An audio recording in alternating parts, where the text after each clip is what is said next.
Kenapa kalau kampungan? Udah gak usah sedih, kalau dia serius pasti akan perjuangkan kamu, tukas Aida masih dengan segala rasa kesalnya. Kenapa sih?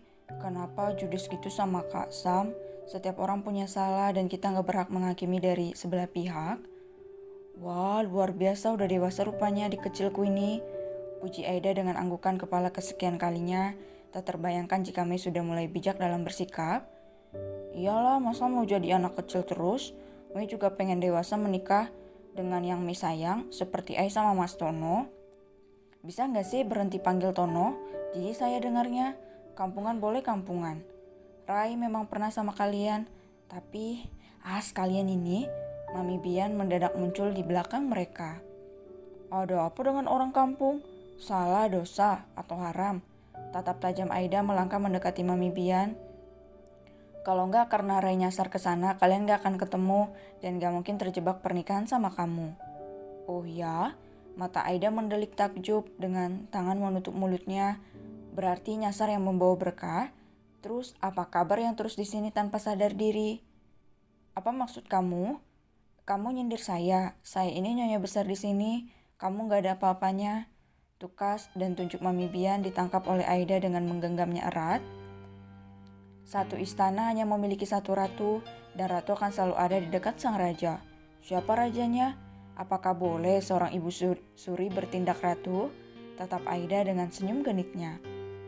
Mami Bian mengerti maksudnya meski ia tak paham bagaimana Aida mendapatkan kata-kata itu. Kata-kata yang selalu ia agungkan sebagai penguasa di istana itu dan tak pernah ingin ada yang menggantikan. Ia menepis tangan Aida yang mencengkeramnya lalu pergi naik ke kamarnya tanpa mau menoleh lagi ke belakang dan berlari seperti tengah dikejar para musuhnya. Kenapa sih? Tanya Mei terheran dengan perdebatan kolosal itu. Apa? Tanya Aida. Serem? Ya rasanya pengen makan orang. Udah tidur, aku mau godain suami biar dapat pahala. Hah? Mei mencodongkan wajahnya ke depan. Matanya dipenuhi oleh tanda tanya besar akan kepolosannya. Lupa jika ia ingin menjadi dewasa. Sam telah siap, ia benar-benar siap untuk kembali memohon dan bersimpuh pada Dev. Ia tak peduli jika Dev akan menghajarnya habis-habisan hari ini. Ia akan bersimpuh, bahkan mencium lututnya hari ini. Kenapa? Tanya Dev datar. Pasalnya ia sudah akan lupa seiring berjalannya waktu. Namun Sam justru datang lagi, seolah membuka luka yang bahkan belum kering. Sam turun dari sofanya lalu bertekuk lutut di hadapan Dev. Dengan apa aku menebus dosaku? Untuk apa?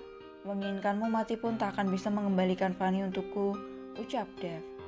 Kau dengar? Kau ingin menikah dengan Mei? Iya, Dev,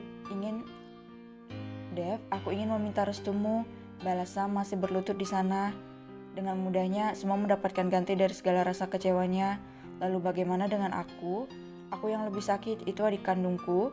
Pekiknya kuat. Dengan mudahnya kalian bisa bangkit. Bagaimana mamaku yang bahkan nyaris demensi dengan kepergian Fanny, Sam? Dev kembali terpikir oleh mamanya yang memang sempat depresi pasca kepergian sang putri.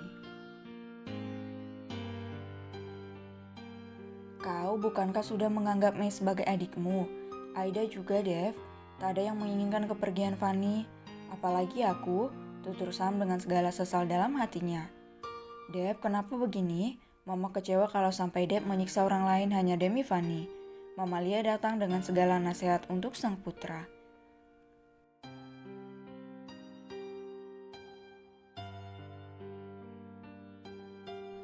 Kembalikan adikku. Dev menoleh lalu meraih tangan mamanya untuk duduk di sofa. Kini Mama Lia berusaha menjadi penengah antara keduanya, menatap kedua putranya secara bergantian. Apa yang terjadi? Tanya Mama Lia berusaha tenang dan mengatur napasnya. Maafin Sam telah melakukan kesalahan yang fatal. Sam, stop. Tegur Dev menghentikan ucapan Sam lebih lanjut. Hanya tak ingin jika Mama Lia sok kembali mengulang kisah lama. Kenapa diam? Kenapa Mama gak boleh tahu? Mama, ucapan terhenti karena napas mulai tersenggal. Deb yang mulai cemas pun kemudian membawa Mamalia kembali ke kamarnya. Jangan terlalu banyak pikiran. Deb dan Sam tak menyimpan banyak rahasia, hanya sebuah kesalahpahaman. Tenang dan tidurlah, usap Deb dengan begitu lembut. Apalagi hari sudah larut malam dan memang waktunya semua orang beristirahat saat itu. Deb pun berdiri dan kembali pada Sam setelah yakin Mamalia telah tidur dengan pulas. Bagaimana Mama? Tanya Sam tampak cemas. Aku hanya tak ingin menambah beban Mama. Ini semua demi Mama dan demi ketenangan Fanny. Aku maafkan kau. Sam tersenyum dengan lebar, terasa begitu lega meski itu semua belum berakhir. Deb seperti akan meminta sesuatu pada Sam, dan ia mulai lagi dengan semua rasa takut dalam hatinya. Aku minta Mei, ucap Deb bagai sebuah petir yang menyambar tepat di jantung Sam. Maksudmu?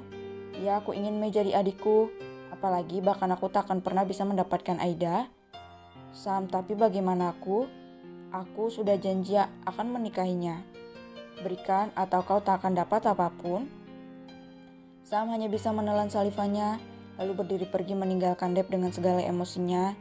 Ia pun sakit padahal baru saja ingin bangkit berkat Mei. Andai bisa memberi yang lain, pasti akan memberi semua yang Deb minta asal jangan Mei. Bahkan hingga sampai di rumahnya, Sam tak mampu memejamkan matanya, sedangkan ia masih butuh teman bicara dan tak ingin mengganggu Mei dengan istirahatnya yang damai. Sayang, kenapa? Ray menghentikan cumbuannya pada sang istri ketika mereka tengah duduk di sofa dan saling memadu kasih di sana. Aida pun melepas pelukannya pada sang suami. Serasa kayak ada sesuatu, tapi apa? Aida mengusap dadanya yang berdebar dengan kuat. Ada yang sedang dipikirkan? Ray membelai rambutnya dengan mesra. Gak tahu Mas, seketika dan sekejap seperti terngiang sesuatu. Tapi Aida gak tahu itu apa. Serasa di ujung ingatan, imbuhnya. Keduanya duduk berdampingan dan Aida tertunduk berusaha mengingat dan memikirkan apa yang baru saja lewat dalam pikirannya. Begitu mengganggu tapi begitu sulit dimengerti. Ya udah kalau begitu, Nur tidur aja dulu, aku masih ingin melanjutkan pekerjaan. Ucap Ray tanpa sedikit kecewa. Pasalnya Aida lah yang memancingnya tadi. Ia berdiri namun Aida kembali menarik lengannya hingga tubuhnya tepat di hadapan Aida saat ini. Katanya sedang tak enak hati, tatap Ray.